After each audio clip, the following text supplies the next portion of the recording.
Yo, what's up? Sa magandang araw ulit sa inyo mga kapiskada. Nandito tayo ngayon sa Sukat Parañaque dahil meron tayong binisita na isang pinakamatandang pet shop sa buong Pilipinas mga kapiskada. So nandito tayo ngayon sa Bio Research, ayan.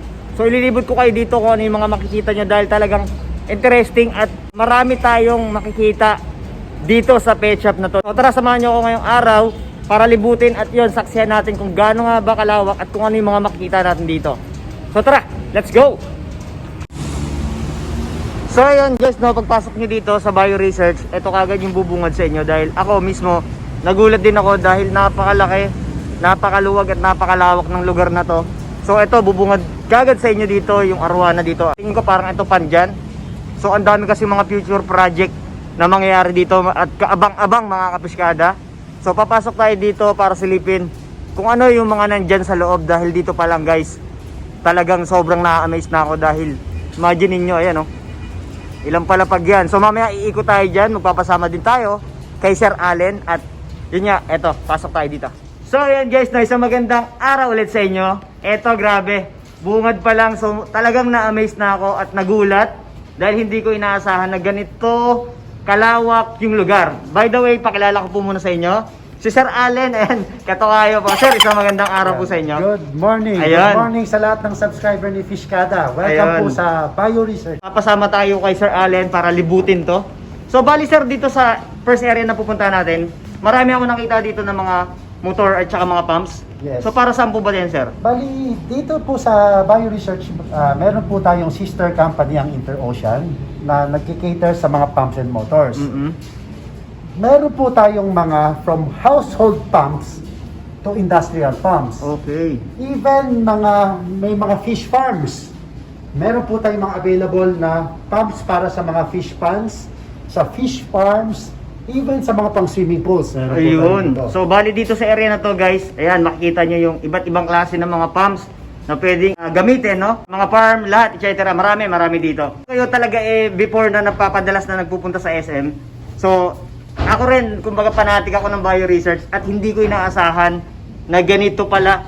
Parang pinaka-warehouse na nila dito, sobrang ang lawak. Tapos ito pa, may mga product, ito yung usual na nakakita natin before. Ayan, yung mga ibang product dito ng mga Tetra, ayan. Distributor of Tetra. Ayun. So, bali po sir, para sa kalaman na lang din po ng lahat. Bali, yung Bio Research po ba, is kailan po nag-start yan? Bio Research started way back 1960s pa po. Oh my God! Wow! Ako pinapanganak nun sir. Pareho tayo. May pinapanganak. May Bio Research na po. Ayun. So, napakatagal na pala nun sir. Dito sir, sa area na to, ano po ba yung mga makikita Yan, natin dito sir? Dito is yung mga pang water purification naman. Yun. Yan. Sa mga nag-iisda, pwede rin po ito sa mga hobbyist. Okay. Kung kailangan natin ng mga soft water. Yan, meron po tayong mga reverse osmosis na Ayun. mga filtration. Ayun, pwede ito yung mga Yes. pang reverse osmosis na ginagamit sa filtration. So dito sir, pagka dumiretso tayo dito, This is the aquarium alley. ito. Yan, kung saan iba-ibang mga klaseng tropical fish, aquatic plants ang mag-display natin. Ayun. So bali dito sir, ito yung mga future plans na mangyayari dito. Ongoing na. Ongoing. Na, yes, ongoing ang renovation. Ito yung mga ayusin pa po. Ito ang mga finished products. Iyon. Ito guys. So dito sa area na to guys, ito kita nyo, grabe yung display nila dito, ayan oh. At ito pa yung mga ibang display nila rito. So bali po sir, ito po ba ang Bio Research is open na po sa public? Yes, we are open Monday to Sunday. Store hours is from 8 to 5. Iyon. Free entrance po. Wow. At wala pong obligasyong bumili. Ayun. Pero lahat, welcome pong bumisita po dito sa amin. Ayun ang maganda ron. So guys, no, inimbitahan ko rin kayo dahil nga, yun nga, yung mga kaibigan natin ng mga vlogger. So bisitahin nyo to dahil maraming content kayo magagawa dito. Ayan, no. Hindi pa tayo nakakapunta sa mga ibang station pero grabe, parang ang dami ko nang nalibot kasi ayan, napakalawak talaga ng lugar. So dito sir, ito yung mga for sale na po. Mga puro for sale na, yan. Wow, ayan. So ito yung mga sample display na for sale na rito mga kapiskada. Lahat ito mga for sale na. Yan, may mga goldfish, may mga live bearers, may mga tetras. Ayun, grabe, ang dami dito. So bali, by portion siya. Yes. Ayan, ito yung mga display ng mga fish dito. Tapos may mga koi. Mga koi, yan. Ayan, So, maliit, nakikita nyo. meron po tayong maliliit. Ito yung mga maliliit. Yun. Ayan, oh. So, ito mga available na to, sir, na for sale na to. Yes. So, dito naman po sa area na to, sir. Dito naman ilalagay yung mga big fish, yung mga monster fish. Wow, okay. Katulad ng mga arowana, alligator okay. guys. Mhm. Yan. Itong ali na to, sir. Itong, Yes, so ali yun, naman ito. Then, on top is the beta section. strip. Ayun. Yan. Hanggang doon sa dulo yan. Puro different breeds, colors of betas ang for sale na naka-display dito soon. Ayan. So, bali guys, imagine niyo no, kapag pupunta kayo ng bio-research, talagang isang pinakatumatak sa akin is yung ganda rin ng setup. Number 1 yung setup. So, dito pa lang, ito wala pa siyang mga laman, pero yung setup niya talagang grabe. Busog na yung mata nyo. So, ang plano dito, soon, no? Ayan, magkakaroon dito ng mga beta. Mula dito sa area na to, hanggang dun sa dulo, mga kabiskada. Tapos, ito yung mga tank na naka-display dito na for cycle na to. So, dito naman ilalagay yung mga monster fish nila. Grabe, ayan, no? Grabe yung setup. Sobrang ang lamig sa mata. Ang sarap pagmasdan. Ayan.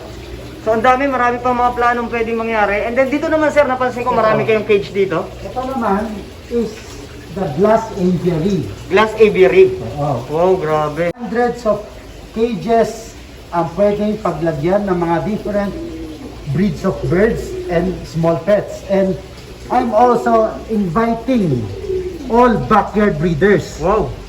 Pwede po kayong magdala ng samples ng mga alaga nyong mga tropical fish, aquatic plants, mga birds like parakeets, African lovebirds, So, cockatiel, Lahat ng mga hobbies nila, sir. yes, mga finches. Ayan, so, Hindi lang po national market ang target natin. Yun. Even international. Yun. Kasi meron po tayong national, international marketing group na mag-offer tayo ng mga produce ng mga backyards yun. So, sa international market. pati nga, baka interesado kayo na kung ano yung mga binibreed nyo, mga ornamental fish yan, aquatic plants, etc. Pwede nyo i-offer yan dito sa bio-research dahil hindi lang dito sa Pinas. Internationally makakarating yan, sir, di ba? Opo, opo. Ayun. So, ito pa yung mga ibang accessories nila dito. Mga accessories. Ayan, ang dami, grabe guys. Kung So, napapansin nyo, di ba, almost empty pa. Pinahinto muna namin yung mga suppliers namin na mag-supply sa amin because we are giving opportunity to backyard breeders na makapag-supply sa amin. okay. Kaya yan, iniintay namin sila para mapunan itong mga kulungan. Kumbaga nakaabang na pala to, sir, sa mga future Yes, backyard breeder yes. natin. So ayan, oh. So grabe, aviary to, pero nakasalamin yan, guys, ang luwag, ang laki. Tapos dito, ito yung mga makikita natin dito. Ayan, oh. Turtle doves. Ayun. Ito, sir, mga for sale na rin po ito. Yes, mga for sale yan. Ayun. Tapos ito naman yung Mga mga fancy pigeons. fancy pigeon nila. Kita niyo yan, oh. Grabe. Ayan, nakapag-alaga na rin tayo dati ng kalapate. Ito, grabe, ganda na ito, oh.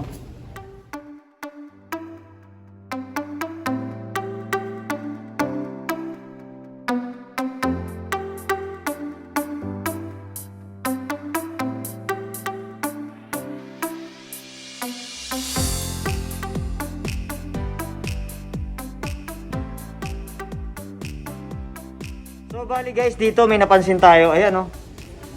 Yan, napapansin nyo ba marami tayo dito mga iba't ibang klase ng isda. So, dito ma'am, pa-explain na lang po dito dahil medyo na-curious ako dito. Ayan, oh. Magkakasama sila sa iisang tank with different varieties of fish.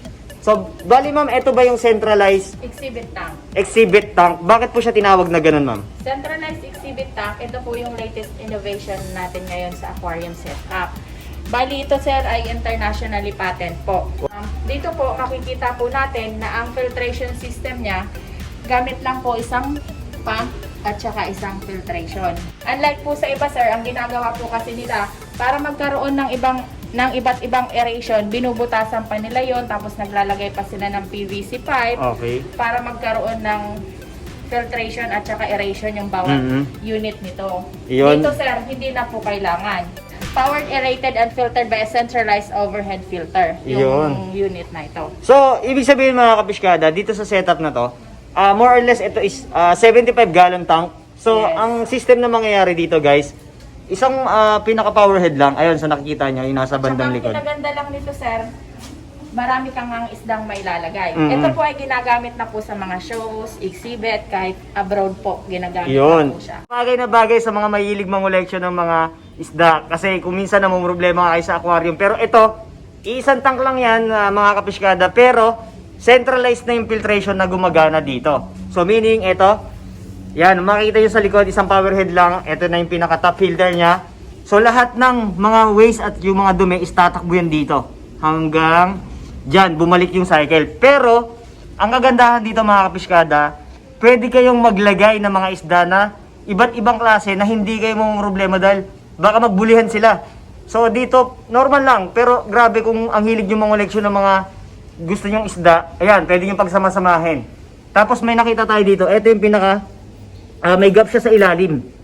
So, yan. Para yung lahat ng waste niya is pupunta dito sa filtration. Pabalik dun sa top filter. At saka sa display din na to, sir, pwede ka mag-display na hiwalay po yung lalaki at saka babae. Yes. Yan, yung pwede sa harapan yung lalaki, sa likod yung babae. Maganda rin po siya pang breeding tank. Yun. Isa rin ito, ayun. Isang maganda rito pagka sa mga pagbe-breed, no? So, especially, halimbawa, gapi. So, kabilaan kasi ito, guys, ayan, kung mapapansin nyo. Ayan. So, magkabila yan. Ayan, oh. Dual siya. Pero, iisang tank lang. Meaning, kung gusto nyo mag-alaga ng gapi, for example, nandito yung pinaka-male nyo sa unahan, pwede nyo ilagay yung female dito sa likuran. Grabe, napaka-ayos din ng ganito, oh. Nakakaano rin, oh. So, ang dami kasing pwede mong ilagay na isda na hindi ka na problema na magbubulihan kasi nga, kumbaga naka-divider sila na may isang filtration. Ayan.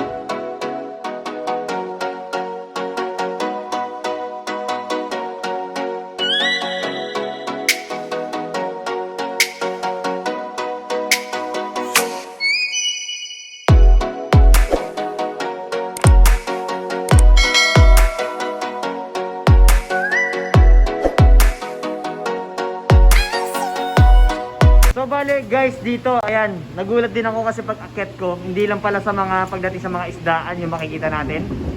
So marami rin dito. Ayan, nagkalat yung mga kalapate.